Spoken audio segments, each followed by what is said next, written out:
What is the role of permanent लोक अदालत when it comes to power sector? सबसे fast decision permanent Lok Adalat में होता है. It is not like a normal court. It is like Lok Adalat जहां पे retired जजेस of the courts are sitting. It is consent decision. इसी चीज में बहुत सारे मैटर्स हो जाते हैं. So for example water connection के डिस्प्यूट बहुत सारे हो, बिजली के डिस्प्यूट बहुत सारे हो गए. उस केस में गवर्नमेंट क्या करती है, एक उन्होंने एक्ट बनाया है और उस एक्ट का नाम है legal services authorities act 1987. Under the legal services authorities act एक लोक अदालत लगाई जाती है, मेला लगाया जाता है. उसमें रिटायर्ड जजेस को लोक अदालत पे बैठाया जाता है.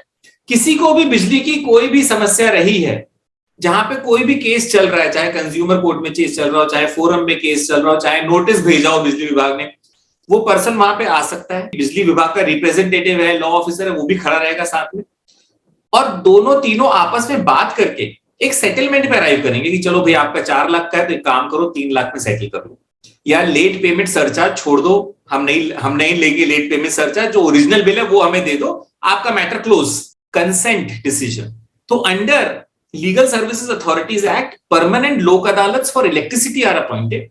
उन लोक अदालत में रिटायर्ड जजेस बैठते हैं. आप जाके अपना काउंटर प्रपोजल कह सकते हो कि भाई 10,000 का बिल है, आप 3,000 में सेटल कर लो. वो भी बोल सकता है कि नहीं मैं 3,000 में नहीं करूंगा, आप 8,000 दे दो मैं सेटल कर लूंगा. जो भी मिडवे है वहां पे आप सेटल करके वो डिसीजन आपके पास आ जाता है. That decision is final decision. There is no appeal. So आप ये सोचो, आप लोक अदालत में सेटलमेंट कर रहे हो अगर, तो आप उसकी अपील नहीं फाइल कर सकते. और even the company can also not file the appeal. It is only single body. आपने सेटलमेंट कर लिया. और क्योंकि कोर्ट्स में बहुत लंबा टाइम लगता है सेटलमेंट में, तो कई बार ये इंस्टीट्यूशंस बहुत अच्छे होते हैं जहां पे आप अपने legal matters with respect to electricity solve कर सकते हैं. तो कभी भी आपके पास अगर कोई क्वेरी आए बिजली विभाग का, मेरा ये केस चल रहा है, तो आप उसको ये बोल सकते हो कि भाई जो भी आपका केस है, चाहे वो ओम्बड्समैन में चल रहा हो, चाहे आपका कंज्यूमर कोर्ट में चल रहा हो, चाहे आपको सिर्फ नोटिस ही आया हो अभी, आप परमानेंट लोग बिजली अदालत में जाकर के इसको सॉल्व करवा लीजिए.